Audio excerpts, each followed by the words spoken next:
At midnight, we'll tell you what that might look like if that actually happens this evening. Good evening, everybody. I'm Martha MacCallum, live in Washington, D.C. tonight. Power-packed show for you this evening. We have Mick Mulvaney, Sean Spicer, Senator Tom Cotton, Congressman Jim Jordan, all ahead. But first, the shutdown showdown, as it's being called, on the eve of the one-year anniversary of the Trump White House. President Trump was expected to leave this afternoon and head to Florida for the weekend, but not yet. He is still behind us tonight in the White House. Quite a bit of art to this deal as they try to avert what the president calls, and would like everyone else to call, the Schumer showdown. The Senate Minority Leader and the president and their chiefs of staff met in the Oval Office this afternoon. They came out of there, they said, you know what, we did make some progress. There are a good number of disagreements that still remain. Tonight, the president tweeting in favor now of a 4-week CR to hammer out the rest. And with 3 Republican senators, Graham, Flake, and Paul, all in the no column, GOP needs 3 red state Dems to make that up, and then plus. They've got to get to 60. Chief Congressional Correspondent Mike Emanuel has been following the very latest on the Hill tonight, and he joins us from Capitol Hill, where the story is continuing to unfold this evening. Hi, Mike. Martha, no doubt about it. Good evening to you. From speaking with both Republican and Democrat senators, it feels like most are looking for a way out from a government shutdown in the hours ahead. On the Senate floor, we've seen Republican and Democrat lawmakers taking turns speaking, perhaps starting the blame game a bit, blaming the other side for a potential government shutdown. Earlier, the Senate Majority Leader said there's an easy way out of this mess. We already have a bill that we know can pass the House because it already did. We have a bill that we know the president will sign into law because he's already committed to do just that. There was great hope here on the Hill when President Trump invited the Senate Democratic leader Chuck Schumer to the White House this afternoon. Sources tell Fox Schumer brought a list of domestic issues he wanted to talk about that went well beyond DACA, those young people brought to this country illegally by their parents. Schumer apparently taking the opportunity to air his views on a range of matters with the president. The president is supposed to lead, and if you're good at the art of the deal, this is a good time to show it. I know when I was governor for 8 years of Delaware, and in situations like this, I was very much involved, very much hands-on, and we're reaching out to both sides. There's a deal to be had here. It feels like there has been some significant movement in the last few minutes. Democrat senators are expected to meet at 8:30, so about an hour and a half from now. And then we expect around 10 o'clock or so Eastern time, there may be an attempt to see if they have 60 votes to pass that deal that passed the House last night. Martha? Fascinating. Mike, thank you very much. Here now, Chris Darwalt, Fox News politics editor, and Mark Thiessen, an American Enterprise Institute scholar and Fox News contributor. Gentlemen, welcome. So it's, you know, and this is the way these nights go, right? A couple of minutes ago, there started to be some movement. We hear that Mitch McConnell is on the floor right now. And this is an idea that we talked about earlier, that perhaps he just tries to push through what passed the House and what the president said he will sign, as he just said. Well, he's at least got to make him pay for it. If the Senate Democrats aren't going to come on board and do this and go vote for the House bill, he's got to at least make them vote no. He's got to give them a chance to vote no and get them on the record. And then you go into the final hour where Schumer obviously is looking for an off-ramp. Democrats want out of this thing. They don't want to get stuck with this because it's too far from when the DACA deadline is to do it now. Give him an off-ramp, and then at the last hour, with minutes ago, you go, hey, Chuck, how about a 5-day extension? And they'll go, we'll take it. We'll take it. Give us anything. I mean, it's just unbelievable, Mark, when you think about it, right? A 5-day extension. This would be the 4th CR. They haven't passed a budget on time since 1996. So, you know, folks at home watch this and they just say, again, you know, they throw their hands up. It's ridiculous. It's a completely manufactured crisis. The DACA goes until March 5th, and President Trump, when he initially announced that date, said, oh, and if we don't get a deal, I'll extend it even further, which everyone was upset about him with. He said, you don't do that when you're negotiating, is offer to extend your deadline that you just set. So that dies, you know, not for a number of weeks, but this bill has funding for 9 million poor kids getting funding under the Children's Health Program. That dies tomorrow if they don't pass something. So do Democrats really want... There's nothing in this original deal that Democrats Democrats should be opposed to. There's nothing in the bill that the Democrats should be opposed to. What they are opposed to is what Donald Trump reportedly said a week ago, and they're still having a conniption about it. And, you know, they need to grow up and stop being oversensitive millennials and negotiate a deal with the President of the United States. Grow up. But you know what? Senator Lindsey Graham was also one who really believed that they were very close last Tuesday and that they were going to get a bipartisan deal on DACA. And he said, if we don't get it now as part of this deal, it's not going to happen. There is a deal to be had out there, and there's no reason to think that a month from now, let's say if they shot the moon tonight, the Republicans got everything that they wanted in a 1-month continuance, essentially here. They got all that. The Democrats come back with a strengthened negotiating position on DACA because the deadline is getting closer. It is a zero advantage for Republicans to be the party of deporting young adults who are in the United States through no fault of their own, and they're not going to want to do it. The Democrats' leverage grows later. This is too soon for them to shut down the government over this issue. All right. We originally were going to talk about the first year of the Trump administration. So, Mark, I'm going to give you the last minute to do just that, because it's possible that we could be in shutdown mode when he celebrates that and when he does his State of the Union. Yeah, I mean, it's been a huge year of accomplishment. I mean, he passed comprehensive tax reform for the first time in 3 decades. He's driven ISIS from its caliphate. He ended the Paris climate deal. I mean, many of the things that he promised he did, and he also finished some promises that Barack Obama made and didn't fulfill. He enforced the red line in Syria. He pulled the U.S. embassy out of. He recognized Jerusalem as the capital of Israel. Both things that President Obama promised to do when he was president and didn't actually do. Ticked a lot of people off, made a lot of people happy. It's mercurial, but by many measures, even his critics, Chris, say that, you know, when you're adding up pluses and minuses, it's been successful. Well, when you put it together, here's the deal. Politics isn't about being good. It's being about better than they say you are. They said Donald Trump was a lunatic who would bring nuclear holocaust and end human life on Earth. If you can't beat that bar, if you can't surmount that one, you can't beat anything. And he definitely beat his critics' expectations. Great to see you guys. Thank you very Mark. much. So as Mike just reported, Democrats remain defiant at this hour as to who is to blame for the showdown, as we're calling it tonight. Just a short time ago, Democratic Congressman Steny Hoyer saying this. Democrats have consistently been ready and willing to sit down at the negotiating table and reach an agreement with our Republican colleagues. But we will not be blackmailed. We will not be blackmailed because Republicans are unwilling to compromise. Joining me now, Senator Tom Cotton of the Budget, Intelligence, and Armed Services Committee. Senator, good to see you tonight. The last word that we received here is that Mitch McConnell is on the floor again. Are we going to see a vote tonight? I hope so, Martha. I don't think we should be shutting down our government for what the Democrats are demanding. I mean, after all, there's a bill on the floor that would fund the government for another month, and it would also fund health insurance for poor kids for the next 6 years. And the Democrats are saying they're going to reject that bill because they not only want amnesty for millions of illegal immigrants, but they also don't want to take steps to secure our border and stop future flows of illegal immigration and unskilled immigrants as well. I just don't think that's something that's going to fly with the American people. Can you just give us a sense from where you are as to whether or not there's movement at this moment? I mean, is something changing? Do you have Democrats who are saying that they do want an off-ramp, as Chris Stirewalt just said, and that they don't necessarily want this around their necks? Well, Martha, as you've probably seen, we've had a number of Democrats in the last couple of hours coming out saying they're going to vote for this bill. You know, like Joe Manchin from West Virginia, Joe Donnelly from Indiana, Heidi Heitkamp from North Dakota. I can just tell you there are a lot of other Democrats who have to face the voters in 10 months.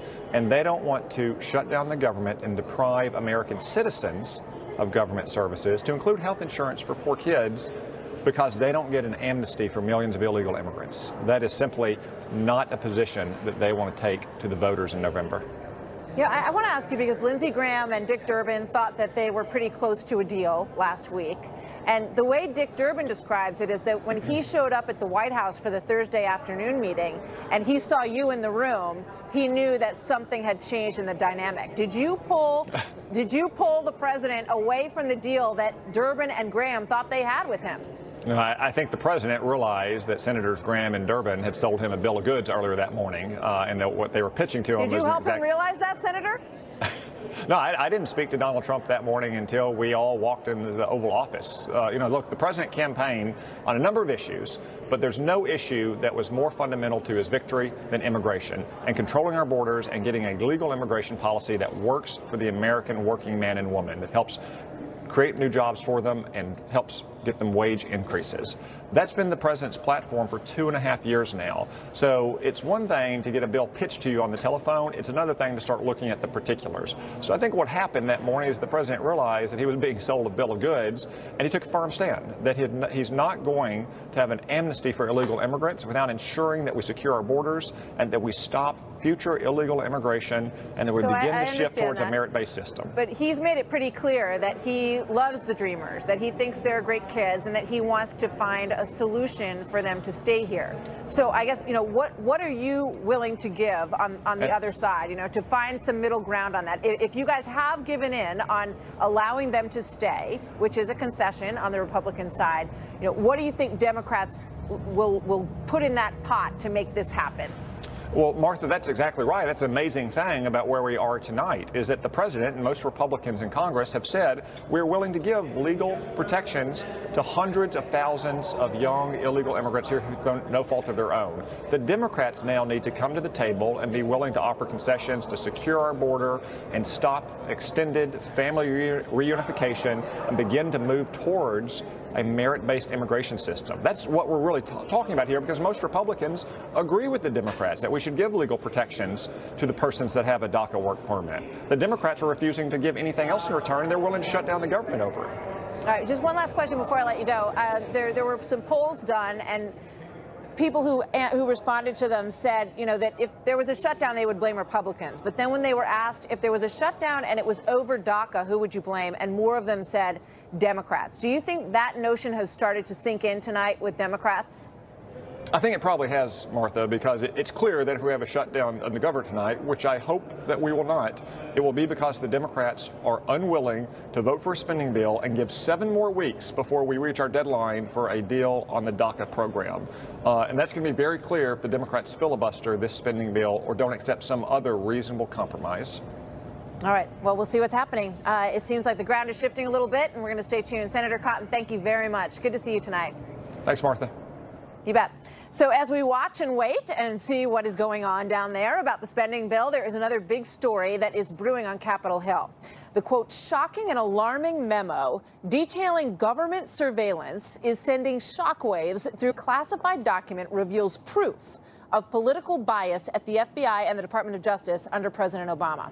And it may have massive implications on the Trump-Russia probe as well. Chief National Correspondent Ed Henry live at the White House as there are growing calls tonight for Congress to declassify this monument. It's all over Twitter, and it is they want them to make these findings public so that everybody at home as well can take a look at them. Good evening, Ed. That's right. Good evening, Martha. In fact, some Republicans tonight are calling it worse than Watergate. Another congressman, in fact, comparing it to KGB activity inside the old Soviet Union, which is ironic, of course, because this whole investigation started out as a probe as to whether there was Russian collusion with the Trump campaign. Instead, it is morphing into allegations that there was corruption inside the Obama administration instead. Bottom line is more than 115 House Republicans have seen a 4-page memo laying out evidence of what's called FISA abuse by the Obama administration. Congressman Mark Meadows said it was so shocking he wishes he had not read it because he could not believe it happened in this country. Congressman Scott Perry says he literally wondered if this happened in America or, as I noted a moment ago, in the Soviet Union. These lawmakers say they can't spell out exactly what's in the memo because it includes some classified info, but pressure building tonight for that memo to be made public. You noted it. The hashtag release the memo trending on social media. Here's what we do know about the memo. It was authored by House Intel Chairman Devin Nunes of California. As Fox reported last week, he privately told colleagues he's seen evidence of FISA abuse by FBI and Justice Department officials. Other lawmakers who have seen this memo have told us Nunes was referring to Obama officials using unverified information from that dossier put together by Fusion GPS co-founder Glenn Simpson and the former British spy Christopher Steele. Remember, last night we revealed that Simpson testified that Obama Justice Department holdover Bruce Orr, whose wife worked for Fusion GPS, asked Simpson to turn over information to the Obama Justice Department. That's led Republicans who have seen the memo to declare that Orr and other top justice officials like Rod Rosenstein may lose their jobs for letting that info be used to get FISA warrants. Listen. Any American that would see this document would feel as though people like Rod Rosenstein and Bruce Orr need to be fired immediately, and that their continued activity at the Department of Justice is a threat to the country. Now, one former Trump advisor believed to have been under surveillance, Carter Page, lashing out at Glenn Simpson for testifying that Page was targeted by Russians because he was, quote, greedy and lonely. Page telling Fox, quote, hopefully if Congress does the right thing and decides to hashtag release the memo, America might soon learn some real facts about the illegal U.S. government propaganda campaign intended to obstruct justice and rig the 2016 election. Now, we should note the top Democrat on the House Intel panel, Adam Schiff, says this memo is misleading and that they're trying to distract attention from the Trump investigation. But the bottom line is that Devin Nunes could hold a vote within the Intel Committee, and with a simple majority, he could push to have this memo released to the public. And as long as President Trump does not object within 5 days, it will be made public, Martha. Ed, thank you very much. Here now with more on this, Congressman Jim Jordan. He sits on both the Judiciary and Oversight Committees and has read what is being called a shocking memo, as you heard from Ed Henry's report. Congressman, good to see you tonight. Good to be with you. Can you, now, I know that you're all not talking about the classified information that's in this 4-page document that was put together by Devin Nunes, which basically collates all of their investigation that he wanted all of you to see. You've read it. Do you believe that there is a crime in there committed by the DOJ and the FBI or members of those entities? Look, what I believe is what my colleagues have said. What I've said is the American people need to see this. We want the journalists in this great country to see this, but mostly we want the American people to understand what the FBI did, how wrong it was. And again, we're not allowed to talk about it, but the last point Ed made is right on target. The committee can meet today, can meet tomorrow. If a majority of the committee votes to release this, it goes to the White House. The White House can say thumbs up or thumbs down. My guess is they're going to say thumbs up. And then it's out there, and the American people can see what took place at the highest levels of our FBI, at the highest levels of the Justice Department, that should not happen in this great nation. So what's the plan on that? Why didn't they meet today if it's so urgent? Look, I'm for pushing for it. I give the Chairman Nunes a lot of credit. He has pushed hard. He's the one who put this memo together. We called for it a week and a half ago. Congressman Meadows and I and others said, make this available to Congress so we can see it. And then we think once we see it, that there will be such a demand, such an outcry for this to go public, that it'll go public. So I think that's building. Has been made to Watergate, which was a scandal, an election scandal of digging into another campaign. Okay. Now, if this is worse than that, which is what Matt Gaetz of Florida has called it, it would draw a picture of an Obama administration attempt to derail the Trump campaign.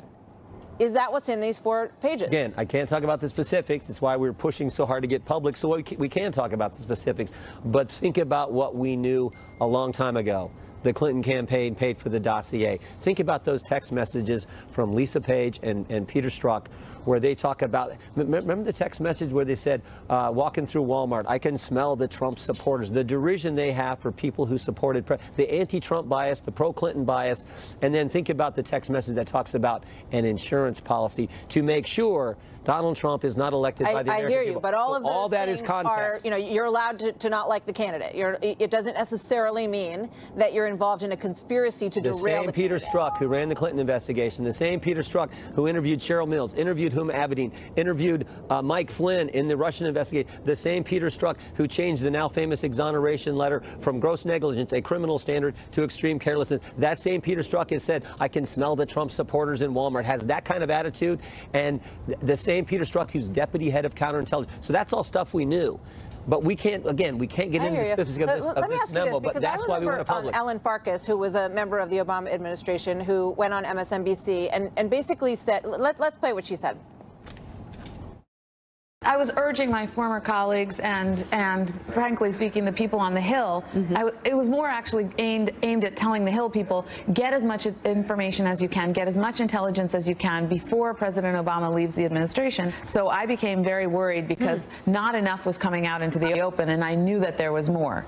We have very good intelligence on Russia. So then I had talked to some of my former colleagues, and I knew that they were trying to also help get information to the Hill. All right, so their argument was that they had uncovered this collusion that we've been talking about forever between the Trump campaign and Russia, and that they were so concerned with what they had found, and we know that they had lowered the bar for classified information so a lot more people could get their hands on it. They admitted as much in the New York Times article and in that interview. So they wanted to be sure that those tea leaves were still out there when they left so that it wouldn't get dropped. So they unmasked a bunch of names. Is that part of what we're talking about here? Again, I can't get into specifics, Martha, but they unmasked a bunch of names. We do know that happened. We do know what Chuck Schumer said. Chuck Schumer said, if you go against the intelligence committee, almost sending a threat to the president-elect of the United States, if you go against the intelligence committee, they have 6 ways of Sunday to getting back at you. So we know that statement was made. We know the unmasking was done. And what do we also know? To date, not one bit of evidence which shows any coordination between the Trump campaign and Russia to influence the election. But what we do know is the Clinton campaign paid the law firm, who paid Fusion, who paid Christopher Steele, the author of the dossier, and Christopher Steele did what? Paid Russians for that information to accomplish what goal? Influence the election. That's the great irony here. So those are things we do know. When this memo goes public, I think it'll provide an even bigger and better picture for the American people to see how the FBI did what they did and how wrong it was. Do you have all of the Republican members on the committee in favor of releasing the document? That was the vote yesterday, yesterday morning, to make it available to members of Congress. Right. It was a partisan line vote, party line vote. Democrats all voted against it, of course. I believe they will. Chairman Nunes has done great work and is pushing hard to get it public. We're just after him to make it happen sooner rather than later. Congressman Jordan, thank you. Good to see you tonight. You Have bet. a good weekend. All right, so this just in. This evening, the Senate is trying to set up a 10 p.m. procedural vote to avoid the Schumer shutdown, as the White House is calling it tonight. So is there anything that can be done in these final hours to make a deal and to keep the government open? Budget Director Mick Mulvaney is up next. Plus, as we look back at year one of the Trump presidency, Sean Spicer, one of its most memorable and colorful figures, joins me live here on the set in D.C. to talk about everything from what really goes on in the White House to what he said to the president the last time they spoke. No, I understand that, Jonathan. And where was your passion and where was your concern when they all say our country is doing really well? Our economy is perhaps the best it's ever been. As President Trump noted earlier today, tomorrow marks the one-year anniversary of his presidency. And perhaps fittingly, it is not coming without its share of drama. You are looking live at the Senate floor, where Democrats and a few Republicans are refusing to vote yes on a measure to keep the government running, although we're told that there may be a little bit of movement on all of this. Democrats wanted a DACA deal to be part of this, and they said they would basically hold the whole thing hostage until they got it. Earlier this evening, I spoke with Mick Mulvaney, director of the Office of Management and Budget, and asked what he hopes to see on that floor tonight. I mean, what I'd love to see is a bill pass the Senate with every single Republican supporting it. I hope they can find something to that. But face it, without some bipartisan support on any spending bill, it's never going to pass. It simply can't. You need 60 votes to pass a spending bill in the Senate. So in terms of the economy, you know, now there's discussion that this could go on and on. I mean, it feels like both sides are using this to make the other side look bad. So where's the incentive for them to get this put together? Well, let's make one again. How long do you think it'll go on? On that for a second, we want the government to be open. We do not want to shut the government down. I think if anybody wants to shut it down, it's the Democrats. Yeah, you have to give them credit where credit is due. It's a politically smart move for them if they think that Republicans are going to get blamed. I think the president has done a really good job, especially in the last 48 hours, to prove that he is working hard to keep the government open. So if it does shut down, there is a reason it's called a Schumer shutdown. The only person who can really shut this down by himself is Chuck Schumer. How long could it go? I don't think it goes very long. Martha, there's really no benefit to either side to make the military go to work, which they will. The government, most of the government stays open. People just don't get paid. So the military will still be at work. Folks who are fighting the fires out west will stay at work. The border's still secured, but we're asking those people to work with no pay, and that's not fair. And you would hope that the Democrats would remember what they said in 2013 and not close the government down. You did something on another topic this week that is really never seen in Washington. You said your department has enough money, that you don't need any more money in this budget, which I think is pretty remarkable. And you have obviously had a lot of successes in terms of the economy over the course of this year. When people look to 2018, and you know, you can chime in on those successes for me because there's a long list of them. However, what are your concerns as you look towards 2018? My concerns about 2018 is actually too good. I mean, it really is. I mean, all of this news is so fantastic. Right. It's going to fall to us to try and keep that going. But with Apple making the announcements they've had, all of these companies giving the announcements about giving raises and giving bonuses, all the investment, the important, the long-term stuff, the stuff that we said would happen under the tax bill in terms of money coming back into the country, new money coming into the country, businesses reinvesting in themselves, those are tremendous success stories. The stock market is another success story. So I think what we've done is sort of raise the bar. We had a great 2017. So if I have any concerns, that's probably not the right word. If I have concerns about 2018, it's how do we keep it going? Yeah, I mean, people who look closely at the market say it can't go on like that forever. I mean, it could bust. It could be that what got us to 26,000 was the promise of these tax cuts. Now they're here and they're already baked in the cake. Yeah, but keep in mind, what I don't think is baked in the cake yet, it's not baked in the stock market numbers, you're not seeing in the GDP, is the impact of the business decisions now that the tax law has kicked in. You saw a little bit in that first, couple days after the tax bill passed, you saw those businesses give the raises and the bonuses and so forth. But it's going to take some time for businesses to say, you know what, I want to build a new factory, or I'm going to move to the United States. So I do think it is sustainable. Importantly, we've not talked yet about the change in the regulatory climate. This is a structural long-term change to the economy. So we're not just giving the economy a sugar high. It's not a stimulus. We are fundamentally changing the way that we do business in the United States to make it easier to do business in the United States. And I think we'll reap benefits from that for a long period of time. There's no doubt that there's a quantifiable enthusiasm among business owners and consumers in this country. And those are numbers that you can absolutely measure. What's not to be enthusiastic about? I mean, the unemployment rate is a historic low. I think the African-American unemployment rate is at an all-time low. People are coming back into the workforce. So, no, there's a lot to be excited about if you want to work in America these days. Mick Mulvaney, good to see you. Thank you very much for being here tonight. Thanks for having me. So we have two jobs tonight. We are watching the Senate floor. We're also looking back on year one of the Trump presidency. It's hard to forget what has often been a revolving White House door of sorts when it comes to who works for the president. Tonight we sit down with one of the most memorable members of the Trump early team. For the first 6 months of the presidency, Sean Spicer was the face of the Trump administration in the press room, doing battle with the press corps, the cast of Saturday Night Live, and everything in between. This was the largest audience to ever witness an inauguration, period. Oh, no, hold on. No, at some point, report the facts. The facts are that every single person who has been briefed on this subject has come away with the same conclusion. Republican, Democrat, so I'm sorry that disgusts you. Hold on. Let me, and I am trying to answer your question, Jonathan, if you can calm down. If the president puts Russian salad dressing on his salad tonight, somehow that's a Russian connection. Former White House Press Secretary Sean Spicer joins me now. Sorry, we had to sit through that. I'm really sorry, Sean. So when you watch that, do you say, gee, I wish I still woke up every morning and walked into that? Hey, look, it was an honor to do that, but you probably can tell by the look on my face, it's a lot more relaxing having the White House in the background than it is being in the briefing room. I will cherish the days that I had, but it's great being able to watch the briefing instead of give the briefing. How do you think it's changed? You have a president who really broke the communications mold. He broke a lot of molds. There's no doubt that you could go in there in the morning and come up with your message, and it's going to be totally different by the time you get off the podium. That's absolutely right. And I think one of the things, Donald Trump ran as an agent of change, a disruptor, somebody who was going to come in and shake Washington up. And I think love him, hate him, agree with him on every policy issue or not, there's no question that he's fulfilled that mandate and brought real substantive change to how Washington does business and really fought for the forgotten men and women who he based his campaign on. You keep in touch? I do. What did you talk to him about last time? Last time you talked to him, what I told him that I was writing a book. I kept up with him a couple of the issues. Was he concerned about you writing a book? No, he knows that. Look, I've always told him that it was an unbelievable honor to serve, but there's a story to be told. And I think one of the reasons that I wanted to write a book was because there's so many of these instances that occurred, and I think people just saw one end of the camera, or a New York Times report, or a Politico report, or some false CNN story.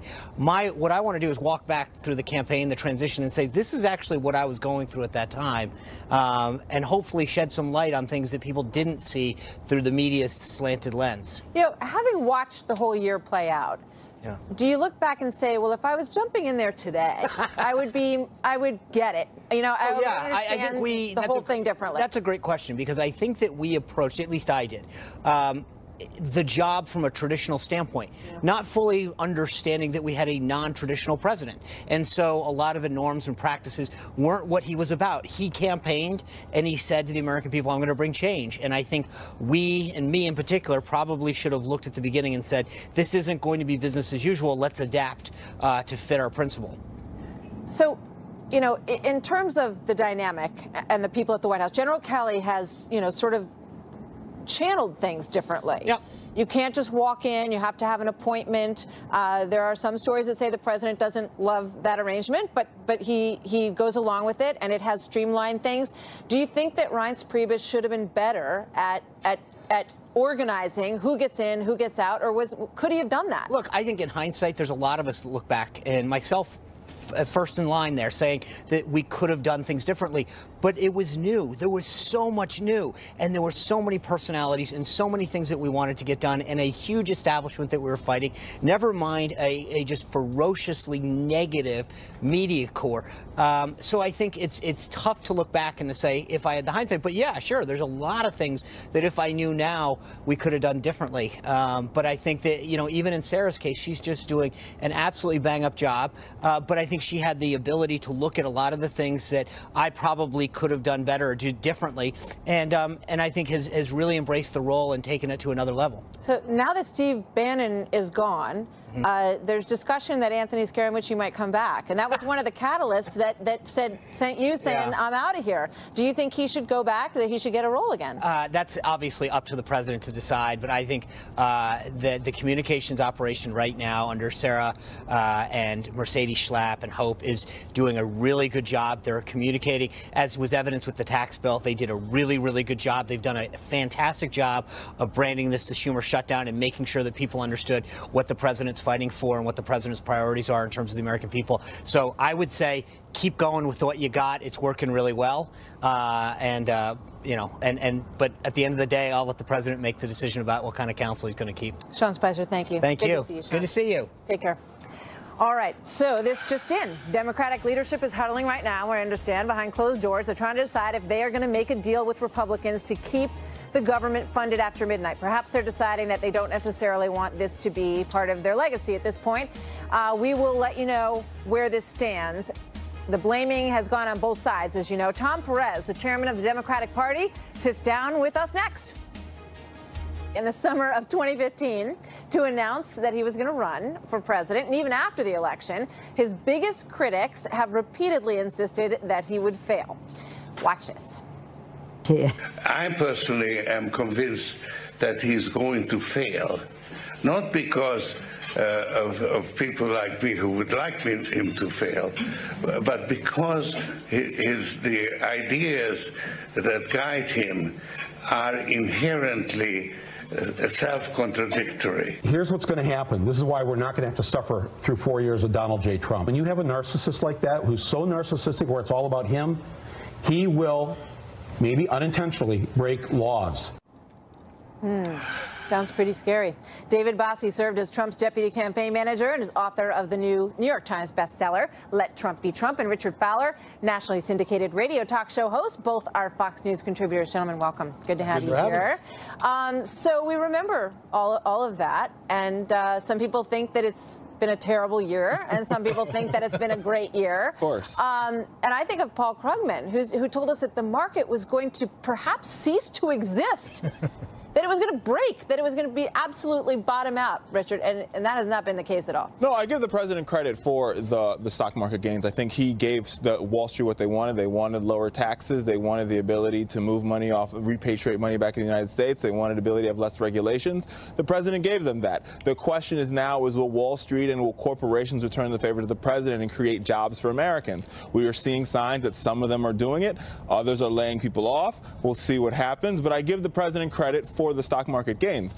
Now, there are other things that he did very wrong, but we'll talk about that as this segment goes on. This president has been leading the way on the economy. He's done an amazing job. He's a businessman who ran a lean business at Trump Organization and is running the government very much like that. And I am so excited for all Americans because their 401ks are recognizing the brilliance, the genius that is President Trump's economic plan. All right. So where are the failures as you see them, Richard? Well, I think there's a couple failures. I think this president promised the American people a couple things when he came into office. He promised he's going to bring the country together. I think every poll, and I think if you talk to most Americans, they would say the opposite. I think this country is more divided than ever. I think people are literally at their polls. We see it with this government shutdown looming. And I think if you talk and to... it's on the Democrats. No, that's all on the Democrats. No. You can't blame that on the Democrats when Republicans have control of both the House, the Senate, and the White House. And the job, there's one president, period. There's a lot of members of Congress. There are a lot of senators. There's one president. He promised he's going to bring this country together, and we've seen nothing but the opposite. Well, and under Barack Obama, we saw division. That's fair, but he's no longer the president. I'm just making sure we're realizing. To Richard's point, the one thing that doesn't, there are a lot of things that don't match up, right? I feel like we don't have a true sense of what the country thinks about the presidency, because when you look at the polls, he's at 38, 39, 40%. Then you look at things like the New York Times editorials the other day. You look at CNN did a roundtable of swing voters who, really were very enthusiastic.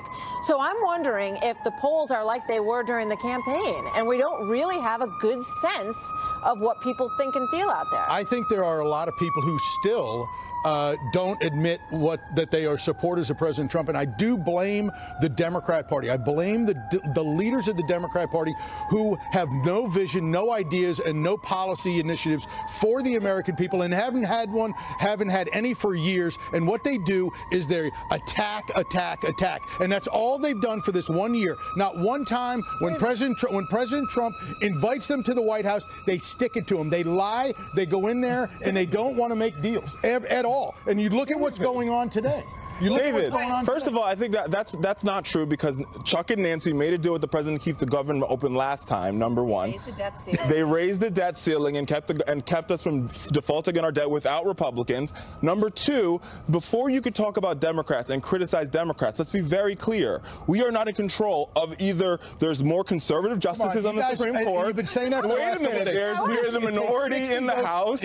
We're a minority in the Senate, and we don't have the White House. You guys have more governors' mansions. You guys have more state legislatures. I want to get from both of you on the midterms. That's the numbers. You're going forward. The next year is going to be all about the midterms, right? And the reflection of that on this presidency. And the estimates are that the Democrats are going to pick up 30 to 40 seats right now. Do you believe that? No, I don't. I think the economy is going to be booming in November. The jobs that you're talking about, Richard, and you're exactly right, is going to have an impact because the unemployment rate is going to continue to go down. The stock market's going to continue to go up. And people are going to understand it's the economy, stupid, as we all I think that theory only works in a case where you have a candidate that's actually likable.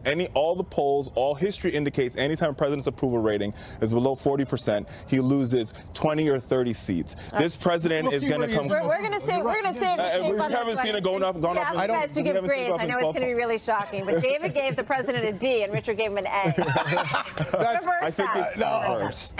All right. Definitely reversed. All right. So coming up, are we going to a break here, guys? So breaking tonight on Capitol Hill, Fox News catching Senator Lindsey Graham just going into Senate Minority Leader Chuck Schumer's office as the deadline inches closer to a government shutdown. So what are the Democrats doing? How is this being held up on the Hill right now? DNC Chair Tom Perez weighs in next.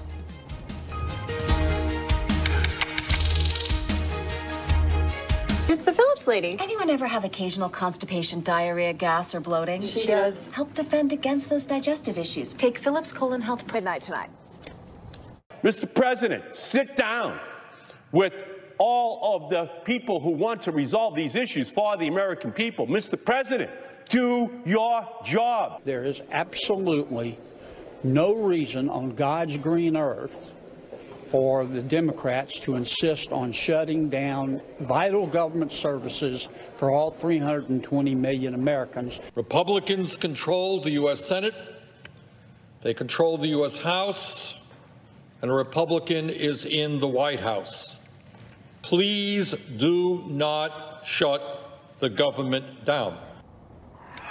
Tom Perez is chairman of the Democratic National Committee. Tom, welcome. Good to have you here tonight. So you heard the setup. The suggestion is that from your side that they have all this control, they ought to be able to keep it open. But we know that they need 60 votes in the Senate. They only have 51 Republicans in the Senate, so they can't do it without Democrats. Well, I mean, this is unprecedented. There's never been a government shutdown when one party has controlled the White House, the Senate, and the House. They don't even have to have 60 votes. But they don't have 50 votes for the House bill in the Senate right now on the Republican side. They're down 3 on the this 60 and 50 is not relevant. And you know, the thing that is so frustrating to me is there was a bipartisan deal that the Senators Graham and Durbin had negotiated. And if you brought a clean DACA bill up in front of the House and in front of the Senate, it would pass comfortably because the overwhelming percentage of the American people support it. But that's not what we're hearing. What we're hearing is that what happened on Thursday, that they had sort of the sketches of a deal between Graham and Durbin. But then when we just talked to Senator Cotton about this a little while ago, then when they all got back in the room, both sides sort of had gotten some heat from their base that they weren't getting enough. Senator Durbin was pushing for the temporary status of various countries to be reinstituted, and that backed everybody back into their corners. But the question is that this deal tonight has only a couple things in it. It funds the government, and it also allows for the Children's Health Program to go forward for 6 months. What don't you like in that deal? Oh, we can't, as the Defense Department said today, we can't be governing by 1 week at a time. And when you look at all the other issues, what don't you like in the deal that's on the table that the House passed? We cannot. What I don't like is the fact that it doesn't deal with the issues of relief for people who are victims of hurricanes. It doesn't deal with the opioid epidemic. It doesn't deal with huge issues involving. So it's not about DACA. It's about those other things. Well, it's about DACA, and it's about many other things, and it's about the fact that. But everyone's been told that it's about DACA, that they want DACA in, or that's it, no deal. The DACA is a very important part of this, but the failure of the Republican White House, the Republican Senate, and the Republican House to fund the government when they have. But they can fund the government. They've said we can fund the government, and we're going to do it with the Children's Health Program, and we're going to keep going. You know what? And then in a week you have another impasse, and then a week later you have another impasse. But it sounds to me like you guys are throwing more stuff in the pot. Now you're talking about opioid coverage. You're talking about parity, right? So you're saying if you're going to get the defense spending, we want more domestic spending. And I think that might have been what Senator Schumer did when he went into the White House today, because they said he started to throw in a lot of more issues. That's been the Democrats' position throughout, because we care about making sure we address the opioid epidemic. So there was no deal then between Graham and Durbin that was done and ready to go. Well, I respect. Neither of us were in the room. Because you're adding a lot of new elements into it. Well, you know what? I mean, here's the bottom line. Do you guys want a deal or not? You know what? Want a deal? Well, I absolutely want a deal. But you know what? Last May, if you look on May 2nd on the president's Twitter account, he said a government shutdown would be a good thing. That's what President Trump said last year. He's not saying that now, though. Well, you know what? And he shouldn't have said that last year because it was reckless. And the problem is. Why is it not reckless now? He's saying he doesn't want to shut down. Republicans say they don't want to shut down. And you're saying it would be reckless to have a shutdown. No, I'm saying the ball is completely in the Republicans' court to avoid a shutdown. Okay, so the House passed the bill, right? They passed this continuing resolution, including the CHIP program. The Senate has that bill. The White House says they'll sign that bill. But we can't get that bill through the Senate. And it's completely within the Republican leadership's ability right now. If they add opioid, tell me the other things you want to do. To do their job is what I'm asking them to do. To make sure that the Dreamers are protected. To make sure that we're funding. It's about DACA and many other things. It's about the things that are basic to how we live in communities. Let me ask you this, because there are a lot of federal workers, a lot of military folks who hear that and they say, so you're saying that we can't continue paying us, all those federal workers out there, because you want to hold the deal up in order to cover people who are here illegally? No. You're going to hold their paychecks hostage because you want to cover the DACA kids. I'm just asking, is that right or not? You know, we want to make sure that we pass a budget that addresses all the functions and responsibilities of government, including making sure that we are providing adequate funding for opioid addiction, making sure that we provide adequate funding for people who are victims of hurricanes, making sure we pass funding for Dreamers. That's what we need to do. Prez, thank you. I'm out of time. It's good to have you here tonight. Take care. Thank you, sir.